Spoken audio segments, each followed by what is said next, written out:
Bapak ini nanya titian Bu, titian Shiratul Mustaqim, bukan psikotaklik, beda lagi, itu janji nikah. Benarkah titian Shiratul Mustaqim itu dijalani sampai 5.000 tahun? Allahu a'lam Pak, saya belum pernah melewatinya. Ya. Tapi ini jujur, Allah katakan biarkan segala yang gaib itu ada di sisiku. Kadang-kadang Pak, Rasulullah mencerminkan sesuatu itu ibadah, pahalanya dan segala halnya itu sebenarnya bisa menjadi motivasi kita. Nabi kan bilang, titian sirat itu dijalani beribu tahun baru sampai. Hanya saja mudah bagi orang-orang yang memiliki iman dan cahaya untuk melewatinya.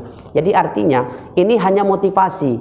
Pak, kadang-kadang hadis itu hanya motivasi. Kalau masalah sohihnya, lihat juga bagaimana rawinya, bagaimana sanadnya. Bukan hanya dilihat matannya saja, bukan hanya dilihat isinya saja. Saya kasih contoh. Nabi bilang, man fariha bidukhuli Ramadan haramallah jasadahu ala niran. Pernah dengar nggak tuh hadis Pak? Terkenal banget tuh hadis. Man fariha bidukhuli Ramadan haramallah jasadahu ala niran. Nih bahasa Indonesianya gini Pak. Siapa yang bahagia saja, saya ulangi, siapa yang bahagia saja dengan datangnya bulan Ramadan, siapa yang bahagia saja datangnya bulan Ramadan, Allah ampunkan dosa-dosanya yang telah lalu. Pernah dengar nggak tuh hadis?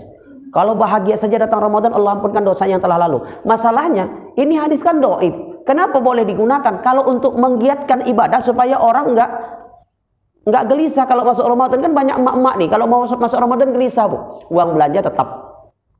Cabai naik, bawang naik, ikan naik, gula naik, minyak makan naik. Cuman kelapa yang turun. Ya, dari pohonnya. Gula harganya tetap naik. Ya, tetap naik.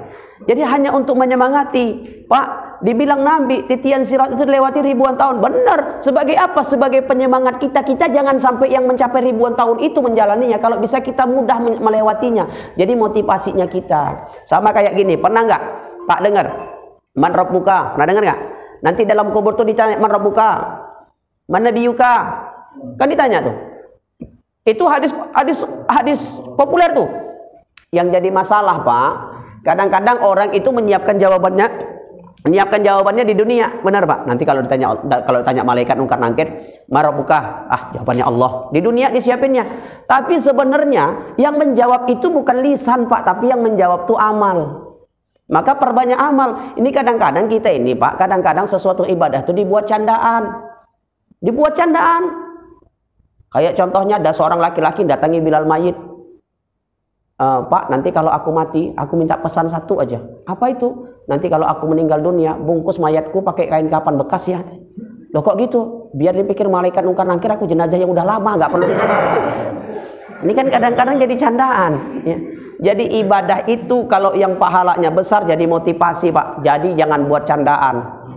Ya. Jadi Pak, apakah mencapai itu Allahu a'lam, saya tidak pernah ke sana. Dan Allah bilang biarkan yang gaib itu ada di sisiku. Tapi kalau ada hadis yang mengatakan seperti itu, cek dulu kesohihan hadisnya. Karena tingkatan hadis itu ada 4. Pertama hadis sohih, ini hadis yang paling bagus. Ini hadis yang paling bagus. Biasanya hadis sohih itu periwayatnya muttafaqun alaih. Yang kedua hadis hasan. Hadis hasan itu ada 1 dari 5 syarat hadis itu nggak ada. Itu hadis hasan, masih bagus dia. Yang ketiga namanya hadis yang lemah, hadis dhaif, lemah. Yang keempat ada hadisnya namanya hadis palsu. Jadi kalau kami dulu di pesantren, apa hadisnya? Yang terkenal sekali, lupa saya. Fa'ijat tada sa'tum palan ta'la.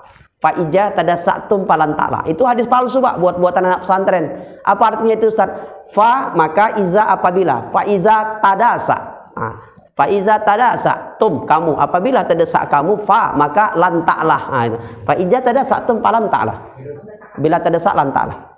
Ya, jadi kualitas hadis lihat dulu Bu, mungkin dia dhaif, mungkin dia maudhu, apakah dia sahih atau hasan, dilihat dulu kualitas hadisnya. Itu Pak.